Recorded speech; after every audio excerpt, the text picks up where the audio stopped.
বদর যুদ্ধের কথা আপনারা জানেন। মাত্র 313 জন সাহাবায়ে কেরামকে নিয়ে আল্লাহর হাবিব সাল্লাল্লাহু আলাইহি সাল্লাম 1000 সশস্ত্র কাফিরের বিরুদ্ধে যুদ্ধ করলেন। এই যুদ্ধটা আমাদের সময়ের যুদ্ধের মতো না। কিন্তু মনে করেন একজন মুসলমান, তার কাছে একটা বোমা আছে, অ্যাটম বোমা বা যে কোনো একটা সাধারণ বোমা আছে, আর কাফির মুশরিক 50 জন একত্রিত হয়েছে আপনার বিরুদ্ধে। এখন শক্তিশালী কে? আসলে 50 জন শক্তিশালী আমাদের দৃষ্টিতে, কিন্তু যার হাতে একটা বোমা আছে প্রকৃতপক্ষে এখনকার যুগে সে বেশি শক্তিশালী। সে চাইলে একটা বোমা দিয়ে 50 জনকে উড়াই দিতে পারে, পারে না? একদম সহজ। কিন্তু তখনকার যুদ্ধটা এরকম ছিল না যে 313 জন সাহাবী 313টা বোম মারিয়া 1000 জনকে ধ্বংস করে দিচ্ছে। এত সহজ ছিল না। এটা মল্ল যুদ্ধের মতো ছিল, কুস্তির মতো ছিল। একজন মানুষের সাথে কুস্তি করে পারে, সর্বোচ্চ 2 জন 3 জনের সাথে পারে, কিন্তু একজন মানুষ 4 5 জন 10 জনের সাথে পারে না।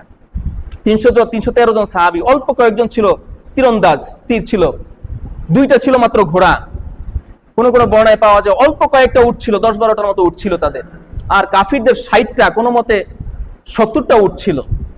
অসংখ্য তীরন্দাজ ছিল, তারা পরিপূর্ণ যুদ্ধের সাজসজ্জায় আসছিল। আর মুসলমান মাত্র 313 জন, আর তারা 1000 জন।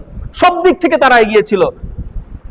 কোন কোন সাহাবায়ে কেরাম আল্লাহর হাবিব সাল্লাল্লাহু আলাইহি ওয়াসাল্লামের কাছে এসে বলছে, ইয়া রাসূলুল্লাহ, আমাদের কোনো অস্ত্র নাই, কি দিয়ে যুদ্ধ করব? আল্লাহর হাবিব সাল্লাল্লাহু আলাইহি ওয়াসাল্লাম তাদের হাতে খেজুর গাছের ডালা কেটে দিলেন, নাও এটা দিয়ে যুদ্ধ করো। সর্বশেষ আল্লাহ রাব্বুল আলামিন তার কাছে আল্লাহর হাবিব সাল্লাল্লাহু আলাইহি ওয়াসাল্লাম অত্যন্ত কাকুতি মিনতি করে দোয়া করলেন, ইয়া আল্লাহ, আমরা আজকে নিজের স্বার্থে, দুনিয়ার স্বার্থে কেন যুদ্ধ করতে আসি নাই। আমরা সংখ্যা মাত্র 313 জন। এই 313 জনই তখন এই পৃথিবীর বুকে মাত্র মুসলমান। এই 313 জনের বাহিরে আর কোনো মুসলমান ছিল না। আল্লাহর হাবিব বললেন, ইয়া আল্লাহ, আজকে যদি এই 313 জন পরাজিত হয়, এই 313 জনকে তারা হত্যা করলে দুনিয়াতে আপনার ইসলামের দাওয়াত দিবে কে? আল্লাহ সুতরাং আজকে আমাদেরকে 313 জনকে কাফির মুশরিকদের বিরুদ্ধে বিজয়ী দান করেন। আল্লাহ রাব্বুল আলামিন বলেছেন তিনি 1000, অন্য এক আয়াতে বলেছেন 5000 ফেরেশতার মাধ্যমে সরাসরি বদরের যুদ্ধে মুসলমানদেরকে সাহায্য করেছেন। সুবহানাল্লাহ।